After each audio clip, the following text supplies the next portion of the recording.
Welcome back to the Trending Communicator. I'm your host, Dan Nessel. How is AI changing us? Are we losing key skills? Are we delegating too much of our emotional and cognitive domains to our LLMs? Or are we on the brink of something new and unimagined and quite possibly beneficial? Well, I don't know. Nobody really knows. But the one thing I can tell you is that in my experience so far, it's been a choice. I lean toward the new, unimagined, and beneficial camp. And just to give you a taste of what I mean, I'm taking a slightly different approach to my guest intro. And for those of you who have been listening before, you'll know what I mean. So I had a hunch that I've talked about my guest today more than any other person mentioned on the Trending Communicator so far. So I worked with Notebook LM to perform an intellectual archaeology exercise. I asked it to examine all 40 plus transcripts, I suppose it is, and then describe our relationship. And here's what it found. Apparently, today's guest is my mentor, confidant, and this is a direct quote from a previous episode, arguably my man crush. I frequently call him a marketing legend and a visionary. I credit him with fundamentally changing how I understand AI and community, and I believe his yearly uprising retreat has been the fuel for my career and business trajectory. That is no joke. The AI discovered that I've adopted his concepts such as pandemic of dull and his principle that audacity and disruption are essential for communications, and his maxim that the value of content nobody sees is precisely zero. All of these have found their way into my work. It documented what I called our genuine affection and friendship, including my confession about dropping the ball once when I introduced him at a conference, after which he very kindly said to me, sometimes, Dan, I get the sense that you're winging it. That was the best feedback I've ever heard, because you can bet that I've been much better at preparation since then. And, that's just a fraction of what it uncovered. Now, I could have poured through transcripts, I could have extracted quotes and written a few paragraphs. And if I had a week to do it, I would have done that. But I'd probably missed something. Notebook LM, the AI I chose to do this with, didn't miss anything. It excavated patterns I hadn't consciously recognized. See, that's the beneficial camp I'm talking about. Using AI not to replace our thinking, but to reveal what we didn't know we knew. And if anyone understands this potential, while also grappling with AI's darker implications, it's today's guest, whose new book asks the fundamental question of our time: what does it mean to be human in an age when we are never the most intelligent entity in the room ever again? It gives me great pleasure to welcome back to the show for a second appearance, the author of a brand new book, How AI Changes Your Customers, the Marketing Guide to Humanity's Next Chapter, the one and only Mark Schaefer. Mark, how are you? How's it going? Well, Dan, it's interesting. That was the best intro. I bet I've been on 1,000 podcast episodes. Mm-hmm. That was the best intro ever. And that's significant and relevant because it's just as you said, how AI you can reimagine yourself with AI. Yeah. How can you be bigger, bolder, more creative, more impactful? And by using AI to create that intro, you just did it. That was really amazing. Yeah. And I was blushing. I was laughing. You were laughing. Well, I am firmly in the camp, like I said, that AI can be beneficial and that it is a choice that you make as you go along the way. I mean, it would have been easy. It would have been easy to upload a few things about Mark Schaefer and then have it manufacture some sort of an intro and write something that would have been okay, right? And would have been fine. But that's, as you get into the book about this, that would be delegating or even sort of just dismissing my own capabilities and letting AI just run with it. And you do that on a repeated basis and, really you lose it. You lose your creativity, you lose your capacity for thinking, for critical thinking in a lot of ways. And, it varies person to person, I'm sure. And I know we'll talk about it. There's some studies out there, but fundamentally, right, I am a huge fan of the augmentation and enhancement that AI brings me. only because it is able to mold what I already have into manageable chunks and analyze and synthesize in ways that I might not have thought of before, but it's still my stuff. So I feel pretty confident with it. And then, I then don't let it create the final result. I then take it and play with it and put myself back in and end up spending time anyway. But it is incredible, and I will add, this time I use Notebook LM, but I'm always like, every time I think of a new thing or, hey, wouldn't it be great if, and that's a common mantra of mine. It's like, wouldn't it be great if I could do something? I always jump over to AI and see if I can. And, Yeah. Like this time, I read the book, and I often joke with my listeners that I sometimes don't read the books of my guests. But I never claim that I do when I haven't. But this one, and for those of you watching, you can see for those of you listening, I'm actually showing it on the screen. Like it's really digestible. It's a very Small book. it's a small book. It's the big picture in a small package. It is it's really great.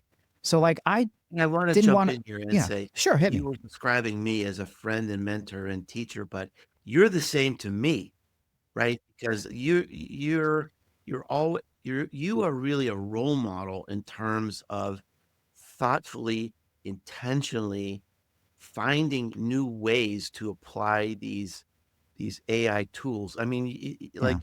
you're the first one that I know of. You're the first in my group of friends that used, Notebook LM to do these Hmm. conversations and these summaries. And I was like, Oh yeah. wow, wow, wow, wow, wow. Um, in Addicted. many ways, I'm just following in your wake as you're pioneering these things. So yeah, I really appreciate it.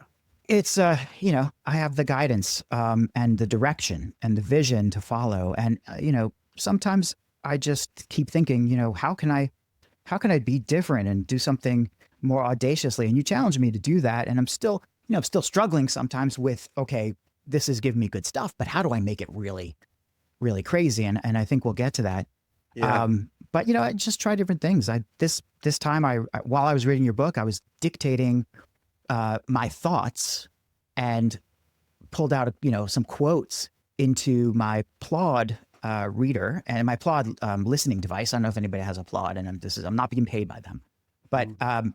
it was awesome because like I had this great recording of myself, kind of with my thoughts. Didn't have to break out any post-its. Didn't have to kill any trees to do it. And I've got now like 4 different versions of notes that were generated by Plod that kind of lay out the quotes that I pulled and the learnings that I've had in ways that I probably would not have organized in this way or would not have done. And it's fantastic. I mean, there's so much you can do. So this is the thrust of the book. The thrust of the book here is how humanity is going to deal with AI, and you based it on your experience as one of 300 futurists that were asked to participate in a study or report. And has the report come out yet? Yes, it came. Yeah, it has. Yeah. It came out. Yeah. So the report is out, and we'll put the link in the show notes. But then Mark got permission from the organizing group to write his own book about it, and it is terrific. It's a summary in some ways of some of the arguments in the book, but I will tell you, it doesn't paint the most beautiful picture of our future, Mark. So maybe we can start there and just big picture. Where are we? Where are we going? What is Yeah. the Well, thing right now? I hope it paints a balanced picture. And I think it can be upsetting in some ways because I think a lot of people have been using AI and they see the obvious benefits, but they haven't really thought about the implications. They haven't thought about the darker side. They're not really seeing what's going on a broader scale. And the big idea behind the book is that while look, AI dominates my news feed and probably many others, and people are talking about how to create new prompts and the problems around, energy, electricity prices going up, water consumption, all the land that's being taken up, the AI bubble, no one's talking about the psychology of AI. Mhm. That literally before our eyes, humanity is being rewired. The psychology of human beings is changing. And this was the consensus of these experts. And these were like philosophers and psychologists and tech gurus. And they didn't agree on everything, but they did come to consensus on some big things that they thought would change about humanity. And so I took about 6 of those ideas that I thought would be most relevant through the lens of business and marketing and explored that, sort of explained what's going on. I tried to, create a balanced perspective. One of the quotes early in the book is that I had a mentor who told me there's no such thing really as a weakness. There's just an overdone strength. And I think that's the way it is with AI. Yeah. It's like you said it yourself. It's a choice. You can choose to get the answer and be lazy and not gain any new wisdom, or you can choose for AI to be your guide and your teacher. And I mean, I'm a curious person. I'm always going Yeah. down rabbit holes with AI and learning new things. So the big areas I explored were the role of empathy, the role of agency. How if we depend on AI too much, we're going to lose our human agency. Sort of hand in hand with that is purpose and meaning. If we turn over too much to AI, well, where do we belong? Uh, what's our purpose anymore? And I talk about this growing trust and beyond trust. It's intimacy that's being created between machines and humans, machines that never get tired, never get bored, never criticize you. And then finally, and I think the big idea for business and marketers is AI as a decision maker. And I'm working on a new post, and it'll be out in a couple weeks. And it says we're all in the diaper business these days. And what I mean by that is that I have a new beautiful grandson, and he is an expert pooper, and so he goes through a lot of diapers. If you're marketing your diapers, you're not marketing to the end user. You're marketing to the decision maker. That's mom and dad. Well, increasingly, people are turning to AI as the decision maker. So somehow, in this marketing and sales process, we've got to influence the decision maker, which is an algorithm. Yeah. Big tech is the customer now, increasingly. And I saw something the other day, Dan, of course, more and more research is coming out, and this was past the deadline for publishing my book, but the conversion rate of referrals on AI versus SEO, Oh, 23 times. yeah. 23 times. So this is profound. So at a very, very high level, those are the big buckets I cover in the book. We've been talking about in the PR and comms world more and more about, the golden age of PR that's upon Oh us now yeah. with this new, great opportunity in GEO or or AIO or whatever you want to call it, AI There's search. no I think, real name for it yet. well, Andy Crestodina, I ran into him at Macon last week, and he said, I think we're 80% settled on GEO. Let's just go with GEO, in a GEO. very Andy way. What's the G But stand for? Generative? generative engine optimization. It's, of course, it rolls right off the tongue. That SEOs or GEO people, techies, came up with that. Yeah. Uh, Yeah. Yet another thing we're going to have to be saddled with. But in this age, right? Like you said it just like you said it there, that big tech is the audience, and actually the algorithm. We have to market to. We have to communicate to the algorithm. Um, we've been saying that the LLMs themselves are stakeholders. They're an audience now, and We need to realize that, and hitting them with the same kind of like a PR and communications approach can be really fruitful, especially if you know that they are, and we have to anthropomorphize them a little bit. We know that they are really valuing expertise and authority and credibility, which is conveyed through media and Right. contextual relevance and all this other great stuff, which is all the stuff that we've been working on for ages. But if we're looking at them as an audience, the core of your book is about how AI is changing customers, and we can call that audiences, we can call that stakeholders. I think it's interchangeable. With AI as one of our customers now, right? We lump them in with all these different groups. We have to work harder now, don't we? I mean, it seems like our job's gotten a lot harder. I think so. I think so. And I think, and I don't know, one of the phrases that you and I have tossed around, Mhm. and I think this is true, is we said this is really the golden age of PR, I think. Yeah. PR and comms. I really think it is. And it's for this reason that a lot of the benefit we could get from SEO, we could delegate to someone else, right? We could have someone work on our backlinks. We're always looking at Mhm. optimization, but a lot of that doesn't matter to AI. They don't care about backlinks. No. They care about facts. They care about validation. They care about social signals. You know, the AI reads the room, and the room is the internet, everywhere on the internet. Yeah. And so it is a little, even when I think about it, it is a little intimidating. It's like, gosh, we all need a little PR help right now if we're Mhm. going to win in this world. How in the world could we possibly show up in all these places? Um, and yeah, I think there's going to be a big role for PR and comms, and I think it's going to be so interesting for the companies that wake up and realize that they're the ones that are going to be leading the Yeah. way.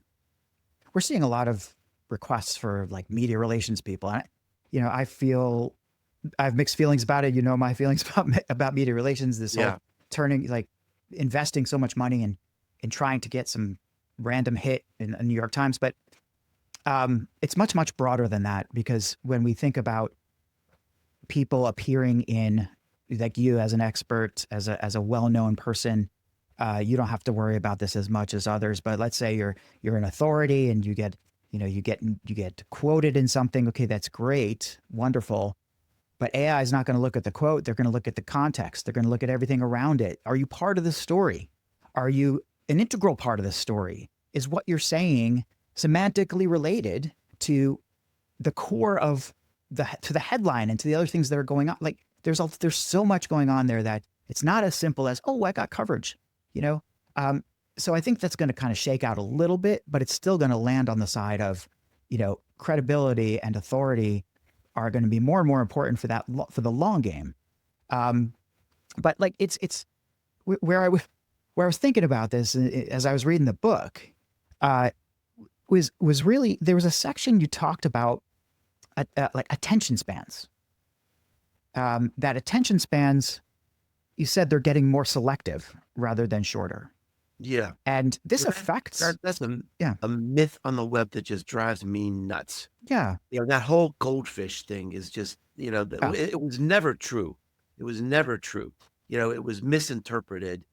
And if you When look at, kids today, they'll stay up all night playing video games, watching movie, binging TV shows. They're even, they're reading books and they're binging podcasts. And some of the podcasts today are 2 hours, 3 hours long. Yeah, Don't tell me people don't have a long attention span. The problem is they're being more selective. You've got to earn it. So hmm it's not that they have a short attention span. You've got a short interesting span. They're abandoning you for something else. Everything you do, every piece of content is competing with Fortnite and Roblox and, Netflix and everything else in the world.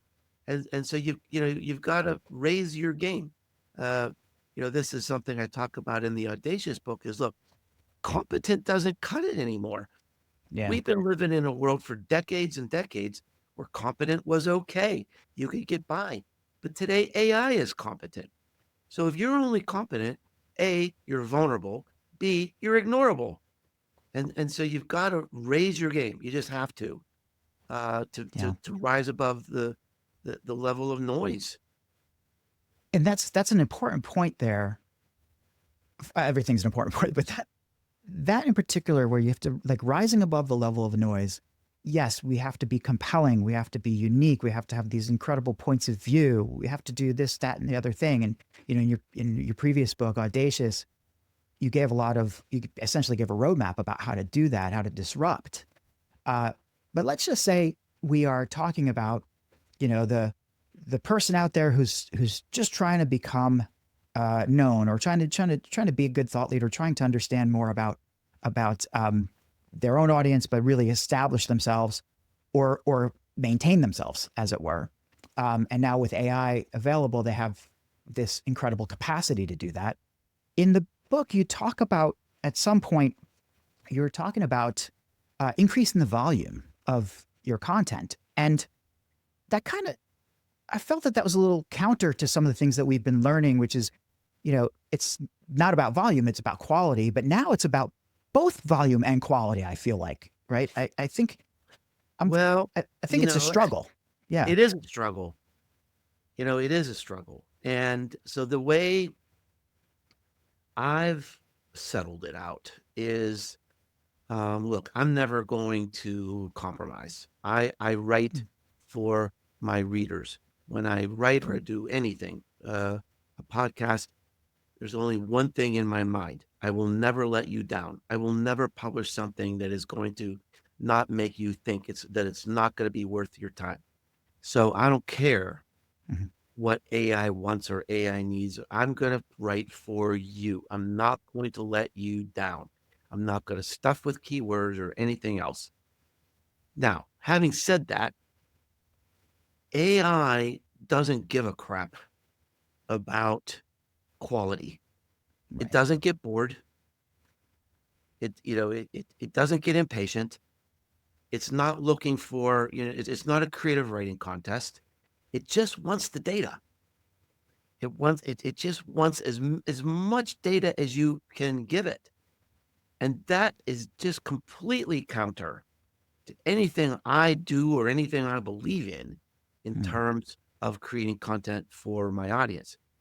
So, I mean, I think it's two different things.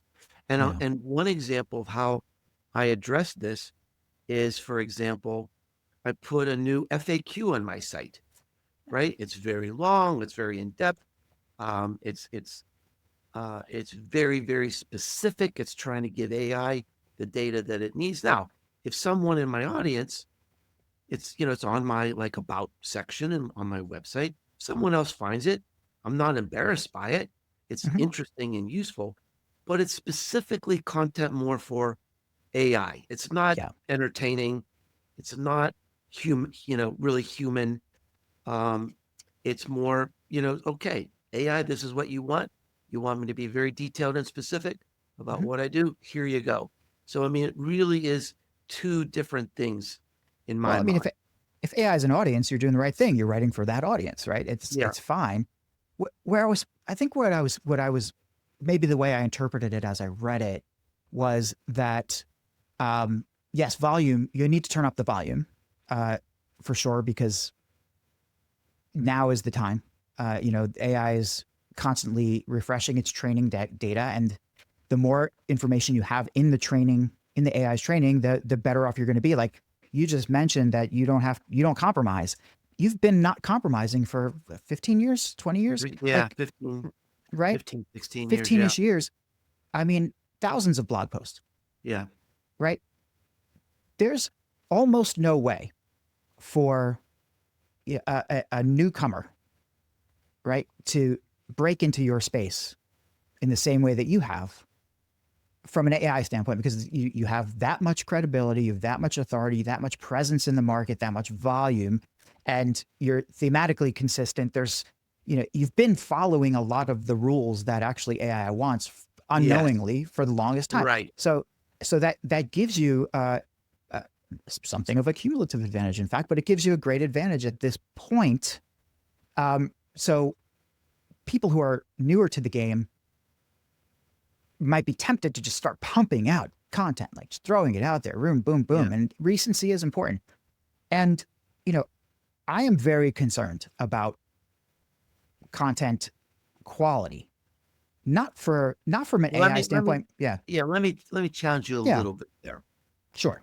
So number one, um, no one can challenge my space because there's only one me. Yeah. But you can create your own space. And I sincerely believe that there is room for anyone that really commits themselves and devotes themselves to building a personal brand. There's Mhm. lots of things I know nothing about. There's lots of Yeah. places I have no presence whatsoever. There's lots of new things happening that just Yeah. either my interest or my bandwidth, right? And so you can find your own thing. You can find your own audience. And the only way to do that is with quality. How do you build an audience that leads to, an email list and to, Mhm. and to building your personal brand and to, having monetization opportunities? Look, I've studied this probably more than any person alive. And there's really one idea. There's lots of tips and tricks how to build an audience, but really there's only one thing, and that is quality. You Yeah. can trick someone into clicking a link. You can trick someone into looking at a page, but you cannot trick them into reading it or listening to it or subscribing to you. You have to earn it. And if you Yeah. have any time, any spare resources, double down on the quality. Hallelujah. I mean, I agree. And I wasn't trying to say that people Yeah. can't like break into the marketing space. What I am saying though is that for people who have been established and have great quality and are just already have a good brand, right? Already have a solid personal brand based on what you've just said. They've built it the right way, quality. They're in a good position. You know, maybe it's wrong to position this as you have an advantage over others. That's not necessarily where I didn't want to put it in a competitive frame. But what I did want to say is that for people starting out, there's this temptation to start blasting out loads and loads of content. And with AI, they have this capability to do so. Yeah. And I was wondering if through in the book you talk about social signals Mm. as one of the important factors in how AI treats you, essentially, or how AI treats content. So, do you think that's a mitigating factor? Like there won't be any social signals for shitty content, right? I mean, No, in I theory, think you're yeah, I yeah, think you're exactly right. Look, why am I talking to you today? Okay. yeah. Yeah. Good question. We're friends, but I wrote a book that captivated you. In fact, Yeah, so many people love this book. I'm so proud of that. And people I don't know are posting about this book on LinkedIn. They're writing these long reviews, on LinkedIn and on Twitter. And I'm so happy about that. I'm so proud of that. But I earned it because I put the work in, yeah, on this book. I didn't take shortcuts. It's me. I connected the dots in a new mhm, in a new way, and I created something new and something helpful and something conversational. yeah. It, by the way, just sort of side note, it's interesting. Remember when we did the most amazing marketing book ever, and that we did together with 33 other people. It was fantastic. And we published it um, before ChatGPT was a thing, or actually like just actually 6 months after.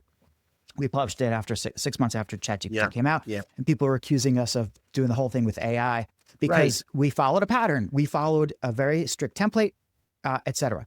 And not one word of that was written with AI. No, we Your didn't have book, it. we didn't have it. We didn't do it with that way. And now your book, right, is 100% written by you. An AI detector can look at this and go, it's written by AI. Look, there's M dashes. And he says, I tried to take out the M dashes, he says, because I actually like M dashes. I do too. I do too. And I I will like die them. on that hill. You So know?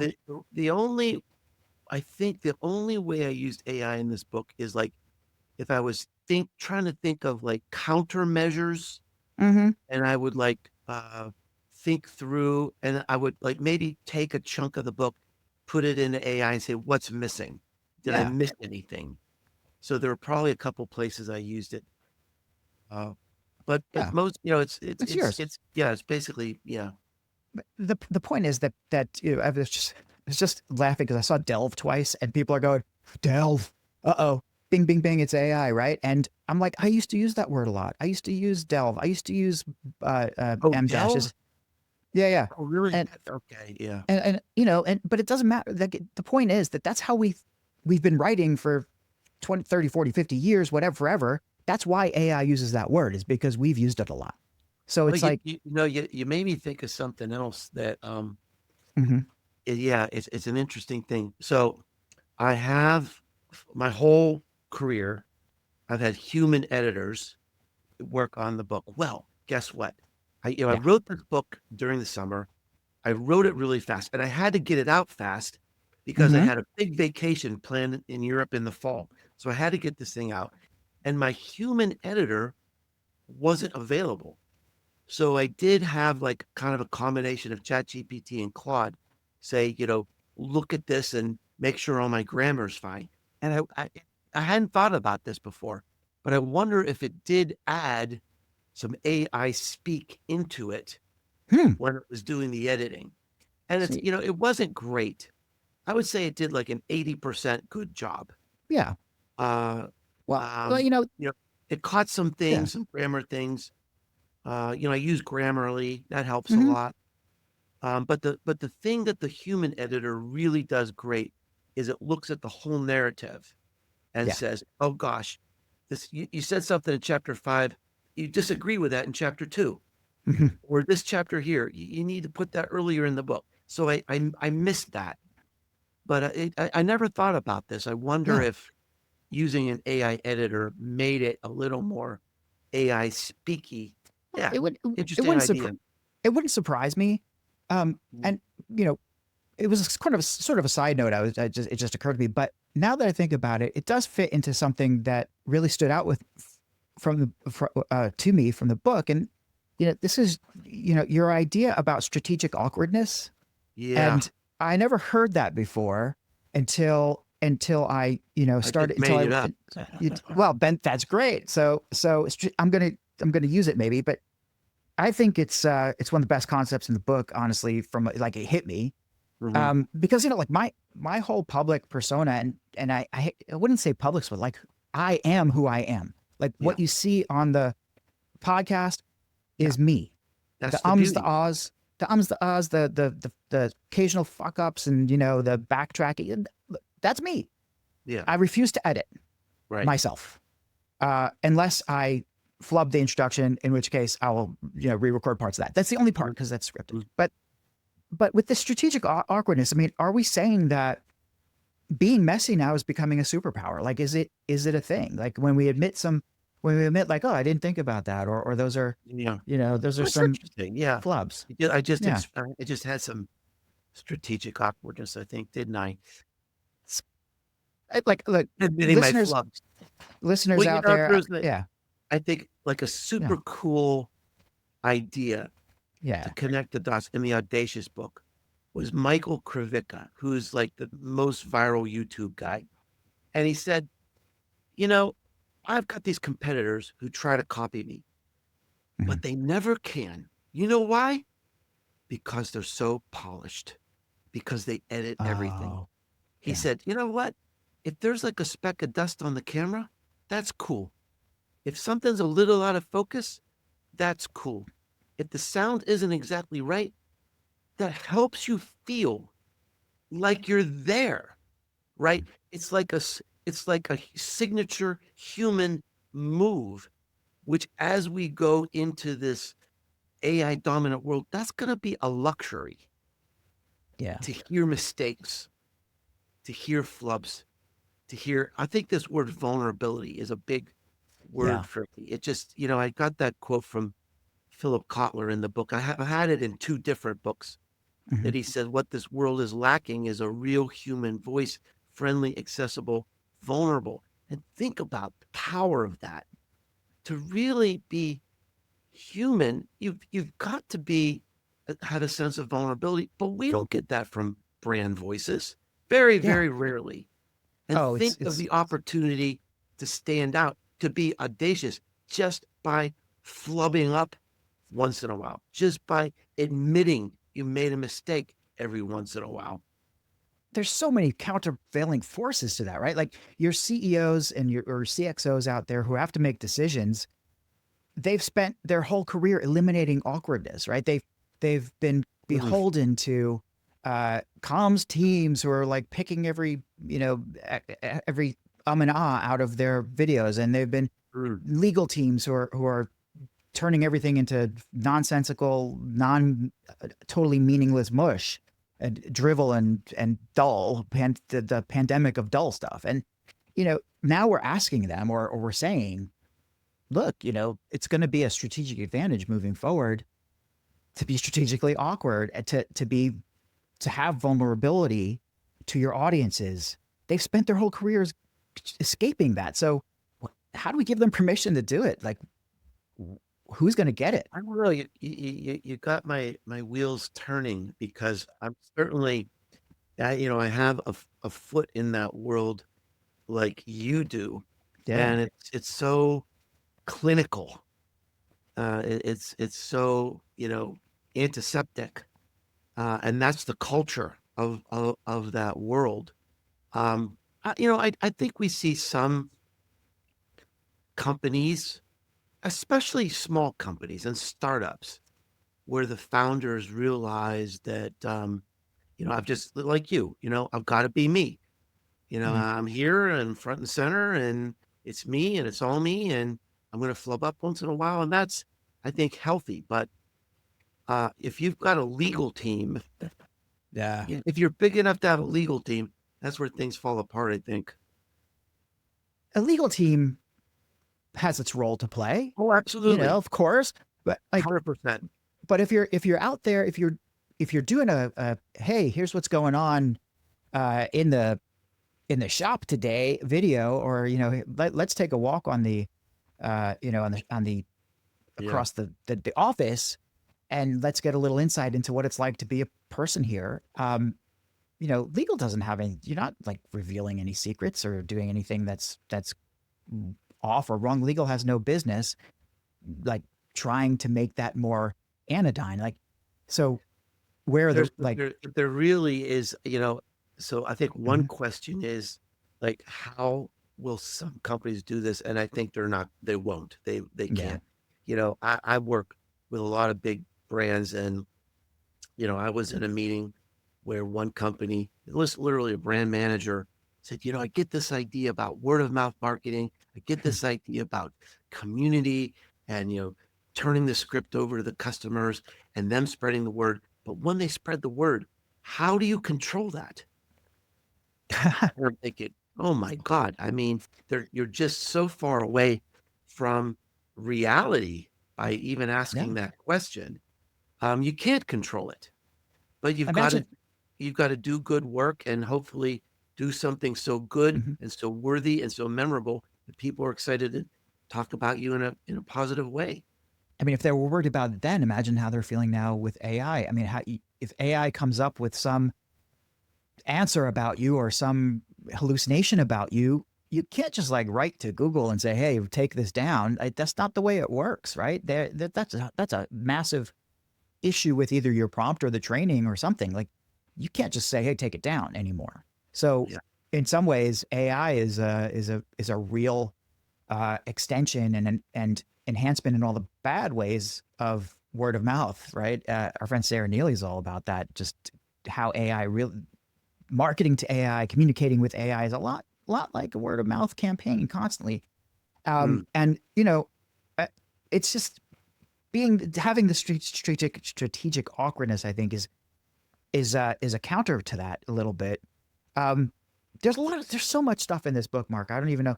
Like one other thing I wanted to, I guess it flows sort of from this whole strategic awkwardness is this and vulnerabilities, this idea of feelings, right? And you talked about the uh, the fact that people are using AI for therapy, and in the book you talk about that at length. Certainly about boyfriends and girlfriends being, for youngins are AI, they're AI partners, and Yeah. they're really getting close and making these sort of social relationships with AI. And I'm not going to peel that onion too much here, but there's a couple things that come out of that. The first is that you said that in the book that feelings are our last competitive advantage. Hmm. So so feelings on the one hand are seems like it might be one of our weaknesses when it comes to AI, because you know we can get hooked, exploited by the AI if we have an unreasonable emotional attachment. So I guess maybe that's out of control feelings. But on the other hand, AI can't feel, it has no empathy. So it is a huge advantage for us. No, it Yeah. creates an illusion of feeling. Mm-hmm. And Mm-hmm. sometimes that's good enough. Yeah. Um, there's a person that I think maybe indirectly.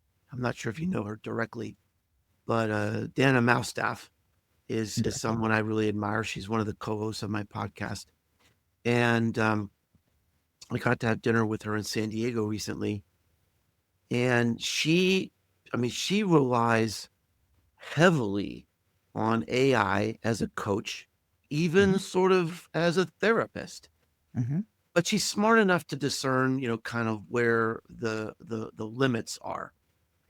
And I mean, in some ways, that's good enough. But I like the way you connect the dots between this, the strategic awkwardness and the power of emotions, because AI, it does have this illusion, creates this illusion of empathy, but sometimes you just need to talk to someone who's been there. Yeah. And I mentioned in the book, I mean, if you're at the lowest point and someone says, look, I know what it means, what it's like to sob in a dark room for days at a time, Mm-hmm. right? That's something AI will never be able to say to you. That's a certain type of vulnerable human empathy that will, and it's no illusion, right? I mean, Yeah. when someone goes through that darkness, it becomes a new superpower for that person, a new superpower of empathy. Mm-hmm. And I think I want to connect this dot, which is really brilliant the way you've done this, in another way, and that's in our content and the strategic awkwardness, and this real human empathy. And it's this. I think that art will persist. We may hear some AI that creates a song in the style of Bruce Springsteen, and it Mm-hmm. might be a Yeah. curiosity. But I will pay my money to go see Bruce. I will pay my money for his music, for his merchandise, because art is an attempt to to display the human condition, not an illusion, but the human condition.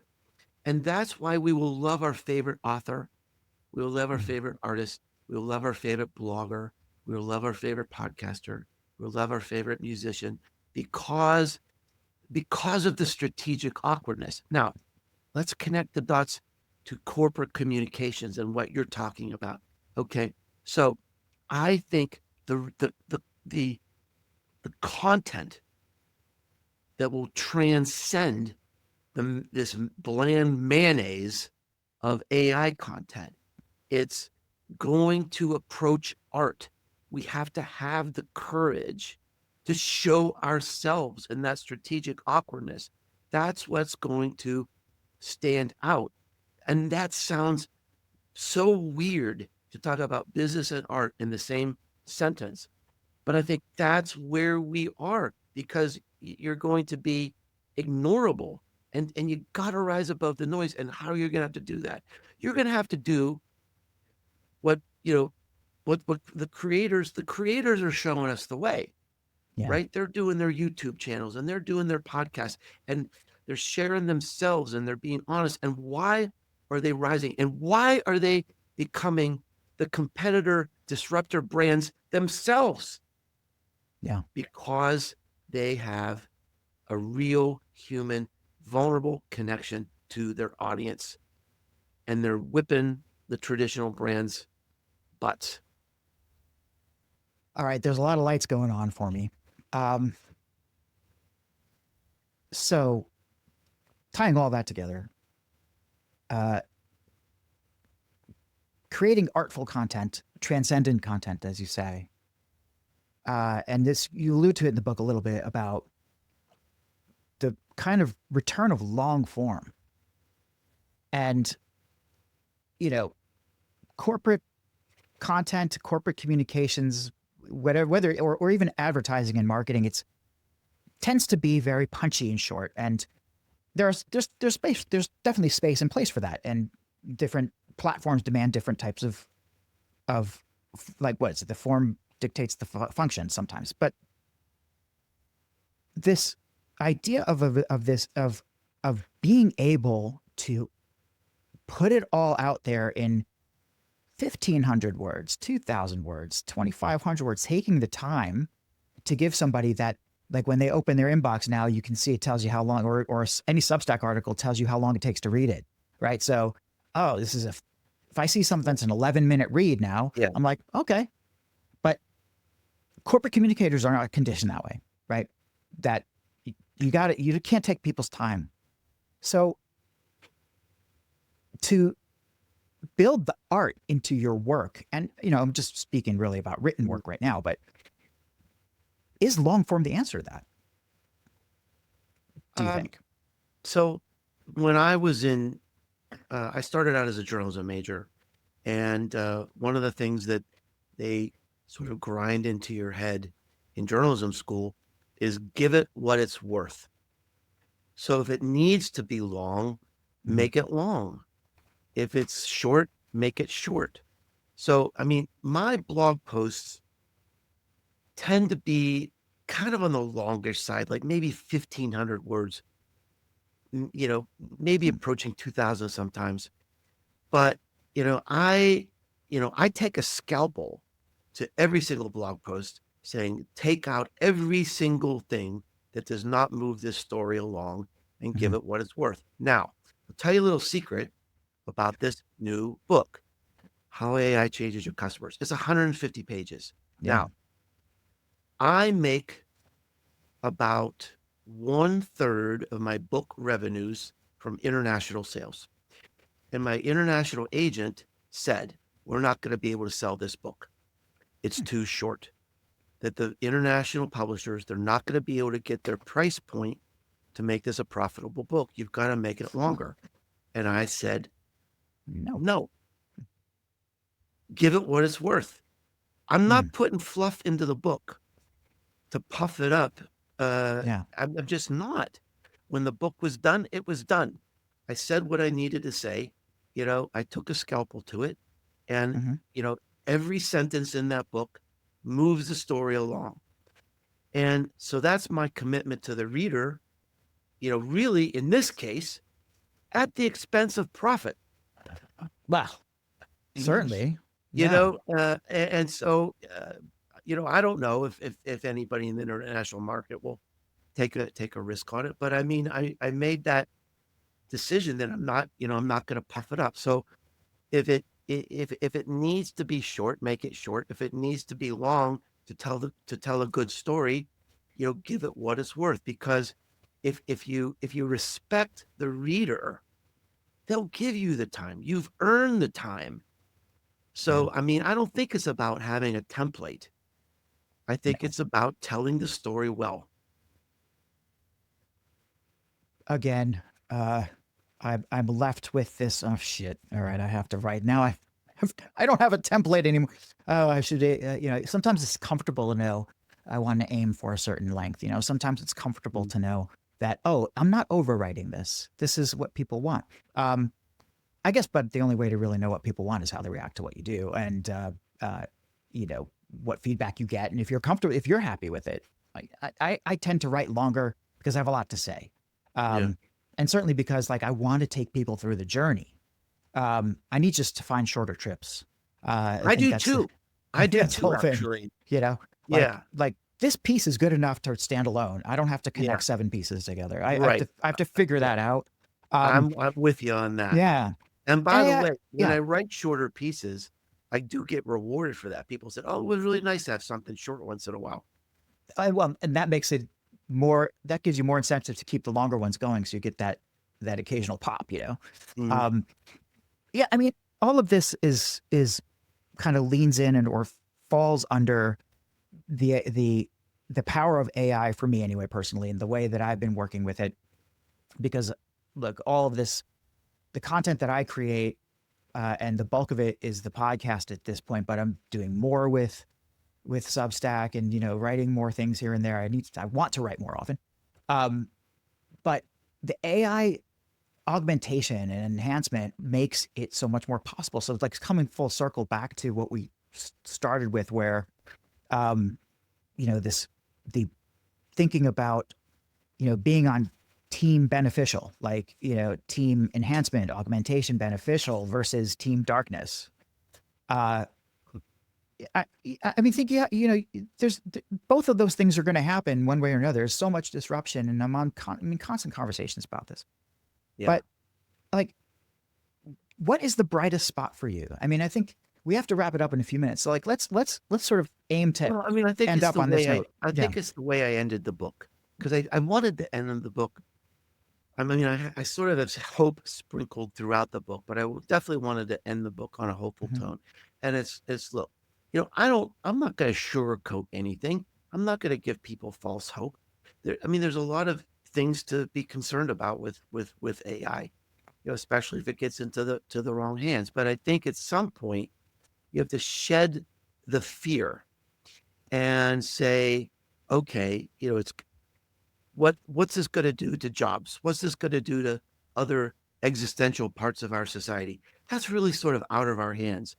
But Right. I can make a choice to embrace this. How can AI make me bolder and more creative and more impactful?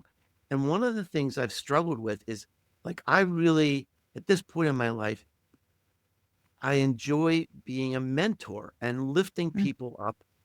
And like, but it takes so much time. How could I do that in a bigger way? So I created this thing is, actually with your help, your inspiration, the Markbot, right? Yeah. And so I uploaded my books and my blog posts and everything. And people are loving this thing. And I feel like I can touch the world and young people in this new way. And I don't know, it's private. I'm not Hmm. collecting information off of it. So, but the feedback is that people love it. There's no business intent behind it, Yeah. but I'm bigger and bolder and more impactful, and that can only happen by using AI. So it's Yeah. unleashed me in a new way. Yeah. I would love to see uh, Markbot and similar things take a strong role in real education. And this is a Mm, whole different podcast that's got to mm, happen. But yeah, where you where really need to do that one. yeah, where we can address some of the real issues that the emotional kind of dysfunction and the unpreparedness of the young for work. Um, you know, this might be one of those answers to help people prepare and get their critical thinking down straight, understand that AI being able to converse with AI and have these conversations, these emotional connections is absolutely no help for you when you go to use AI for work. It's the first software ever, I think, or the first technology ever, I should say, that being able to use it like with facility in your personal context has zero bearing on your ability to use it for real in business. There's 2 different languages, there's 2 different functions, and that's a disconnect that I think we need to address even further. So, on that note, tried to end happy, but I blew it a little bit there. I did my role. You did your role, Mark. Look, thank you so much for coming on. I think I just want to tell everybody, please, run, do not walk to Amazon, pick up How AI Changes Your Customers, the marketing guide to humanity's next chapter. And don't let the marketing fool you. It's the people's guide to humanity's really next is. chapter. I probably made a mistake sticking the marketing word in there. No. Well, it's your domain expertise, which which is also important. But like anytime you see marketing or it's communications brand, it's all of it all applies equally across our disciplines and the people who are listening to this. You can find that book and all 13 of Mark's books, as a matter of fact, on Amazon. Just look for Mark Schaefer. Go to businessesgrow.com for Mark's blog. And if you're not subscribing, why? Please go subscribe. I mean, you can triple engineer it, subscribe to him on there and on Substack and on LinkedIn, but just enough, go to the blog.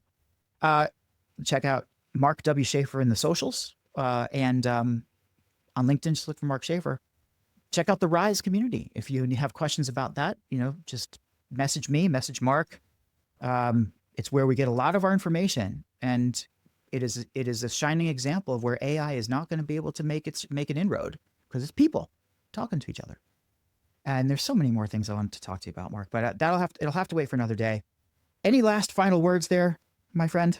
No, just thank you so much. This has been a delight. And, you're a great interviewer. You're always so well prepared, and your questions are hear that? thought-provoking. I love that. Hear that? Not winging it, folks. I got that. You were very well prepared, man. Thanks, my friend. And I will see you soon. Thanks for coming on. Take care.